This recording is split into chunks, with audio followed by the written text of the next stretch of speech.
Hello my dear friends and welcome back to another Star Wars news update. In today's video we're going to be talking about some big news for Pedro Pascal, and then we're going to be speaking about The Mandalorian Season 3 more broadly. As always my dear friends, before we dive into it, please may I ask you to hit that big red subscribe button if you've not done so, and also be sure to give that bell a good old tickle to be alerted each and every time that I post new videos. So without much further ado and without any more jibber jabber, let's dive straight into it. So apparently Pedro Pascal wants more screen time without his helmet in The Mandalorian Season 3. Now the other day we learned from Giancarlo Esposito that Season 3 of The Mandalorian is going to begin filming soon. He also mentioned that Pedro Pascal will only join them later in a few months' time because he's currently busy with other projects. As we know, there are body doubles and stuntmen, so not having Pedro Pascal for the first run of shooting is not a big deal. When he does join them though, Pedro wants his character to have much more non-helmeted screen time. I mean, if Season 3 is going to be more centered around character development,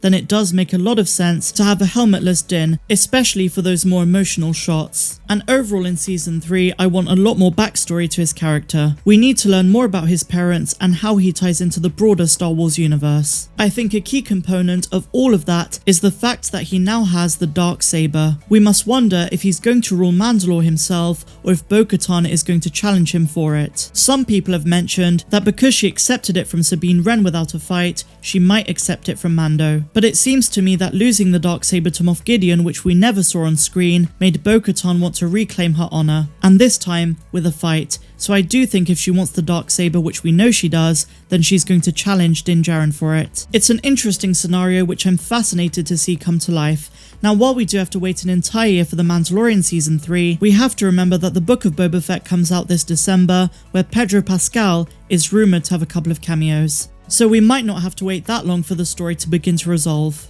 Now when we do get The Mandalorian Season 3, I believe it's going to be more lore-oriented, with deep references to Mandalorian culture and tradition. And who's to say there's not a more aggressive Mandalorian clan out there who are after the Darksaber themselves? It's been rumoured a couple of times that we're going to get a full-blown Mandalorian battle in the Book of Boba Fett, and that might connect to it in a significant way. Din Djarin and Bo-Katan might have to set aside their differences if an even greater threat in the form of a more powerful Mandalorian comes along to challenge him for the Darksaber. I mentioned this a few months ago. In Season 3 they might even introduce a new artifact that's more important than the Darksaber, something like the Gold Mask of Mandalore. This was a ceremonial war mask worn by the leader of Mandalore. Mandalore the Indomitable wore the mask throughout the Great Sith War, and after his death it passed to his successor, Mandalore the Ultimate. The helmet was a ruddy golden colour, and it prominently featured the iconic Mandalorian T-shaped visor. For decoration, it was embossed with a series of concentric lines, and above the visor, it was adorned with two emblems of the Mandalorian Crusaders. Now, interestingly enough, in Legends there's a forgotten story which ties in heavily to Grand Admiral Thrawn. Thrawn was obsessed with important and valuable artifacts, and this was one of them that he wanted to get his hands on for years. In an important way, this could connect Thrawn to the story, but if we're being realistic, they're going to save Thrawn and Ezra Bridger for the Ahsoka series.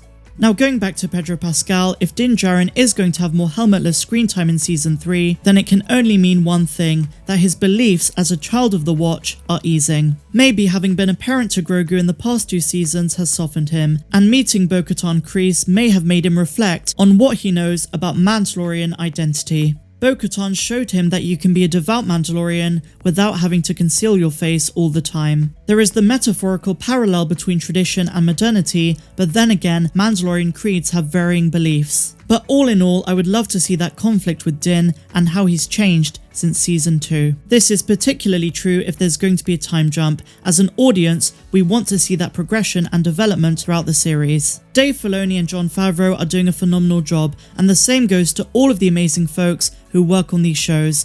And the great thing is that they've had a plan from the very start. Even before The Mandalorian Season 2 came out last year, we were hearing multiple reports that Season 3 had already been written by the time that Season 2 had a trailer. Now with all that's happened, of course I'm sure that they've probably made some modifications, but Favreau and Filoni represent the best of the best when it comes to Star Wars storytelling, and they've had the entire story mapped out from day one, and they're breaking up that story into multiple seasons. When all is said and done by the end of Season 4, if we get one, I think we're going to look back at this story and say, this was truly one of the best pieces of Star Wars media. And you know what guys, I'm going to say that whether it ties into the sequels or it doesn't. The Mandalorian in and of itself is is excellent, and I know it's got its critics as well, from some fans saying there's too many cameos to others who claim that the plot is weak. But those people, while completely entitled to their opinion, are missing the point of the show. What Favreau was able to do was implement the important aspects of George Lucas's creation and make a Star Wars show that is accessible to all ages and people from every single walk of life. And those key elements are hope, family, belonging, and adventure. And it all centers around the main character. I don't think enough people realize just how well written the character of Din Djarin is. He was a child who became a foundling after he was rescued by Death Watch. He is now a grown Mandalorian following the way, but that fear and vulnerability has stayed with him throughout his whole life. The reason he felt so compelled to protect Grogu, and the reason they became so attached in the first place, is because he saw himself in the child. Grogu was also abandoned at the end of the Clone Wars, and he was hidden. Every Jedi Master and youngling that he knew from the Jedi Temple had either died or gone into hiding. Yes, he was saved from Order 66, but he still felt abandoned and alone. That shared vulnerability is what brought Din and Grogu together, and why they found belonging with each other. The reason Chapter 16 is so powerful is because it was a send-off for Grogu to shape his own path. When Luke says he wants your permission, it was reminiscent of when a kid goes off to college and leaves the nest. Din had completed his job as a father, and Grogu was able to go and spread his wings and become a Jedi. Now I know we took a little bit of a detour then, but it's important to appreciate the subtleties of this series, because those are what makes it what it is. And going back to the main subject of this video, we saw all of these emotions in Pedro Pascal's eyes when he removed his helmet in Chapter 16. So in short guys, yes, I would love to see more of that in Season 3, and we get more of a human side to Brown Eyes. But what do you guys think? I turn it over to you, the amazing Megalorians who make this page what it is. Do you want to see Din Djarin remove his helmet again in Season 3, or do you prefer that he keeps it on? Let me know this and all of your thoughts of today's video in the comments down below. And if you guys enjoyed this one, please be sure to give me a big fat thumbs up, subscribe to the channel if you're brand new, and a huge welcome if you are, and also please consider becoming a patron. The link is in the description down below, and I will be giving you a little sneak peek at the end of this video. But until the next one guys, I'm Star Wars Meg, wishing you all a phenomenal rest of the day, no matter where you dwell in the galaxy. Have a good one. Hello my dear patrons, and welcome back to another megasode. When I first started my channel, I used to do a lot of quizzes, but as my channel grew, I kind of slipped away from that. But a couple of you have requested more of that content, so it's going to be for patrons only. So here we are guys, and here we go. Welcome to the first ever patron quiz. How well do you know Tatooine? The way this is going to work is that I'm going to be asking you 10 questions that are going to be pretty challenging. Then there's going to be a gap before I reveal the answers. These kind of quizzes are games that require some degree of honesty, because in the comments down below I want you to put in your scores, and the winner will choose the topic of the next quiz. Now the reason these questions are going to be very difficult is so that when I reveal to you the answers, you actually learn something about the topic. So instead of me doing a 10 facts about Tatooine video, it's in the form of an interactive quiz where you guys can get involved. So without much further ado, and without any more jibber jabber, let's dive straight into it. Question number 1. The Jawas are known for shouting Utini. What does this actually mean in their language?